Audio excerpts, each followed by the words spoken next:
രാത്രി സമയം നിങ്ങളുടെ കുട്ടിക്ക് ഉറക്കം കുറവാണോ?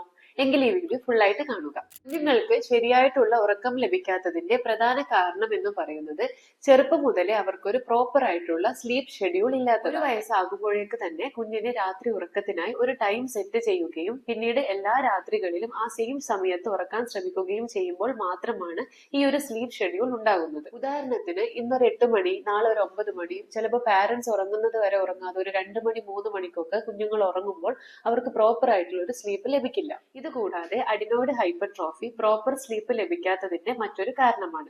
അഡിനോയിഡ് ഹൈപ്പർട്രോഫി ഉള്ള കുട്ടികൾ രാത്രി സമയങ്ങളിൽ ഇടയ്ക്കിടെ എണീക്കുകയും വാ തുറന്നുറങ്ങുകയും കൂർക്കം വലിക്കുകയും കണ്ടുവരുന്നു. കോമൺ ആയിട്ട് കണ്ടുവരുന്ന വൈറ്റമിൻ ഡി ഡെഫിഷ്യൻസി കുട്ടികളിൽ ഉറക്കം കുറവിന്റെ മറ്റൊരു പ്രധാന കാരണമാണ്. സെപ്പറേഷൻ ആൻസൈറ്റി, പാരന്റ്സ് തമ്മിലുള്ള വഴക്ക്, സ്കൂളുകളിൽ ഉണ്ടാകുന്ന പ്രോബ്ലംസ്, അമിതമായ സ്ക്രീൻ ടൈം ഒക്കെ കുട്ടികളിൽ രാത്രി സമയങ്ങളിൽ ഉറക്കം കുറയുന്നതിന്റെ പ്രധാന കാരണങ്ങൾ. ശരിയായ ഉറക്കം കുട്ടികളുടെ ശാരീരിക മാനസിക വളർച്ചയ്ക്ക് പ്രധാന ഘടകമാണ്.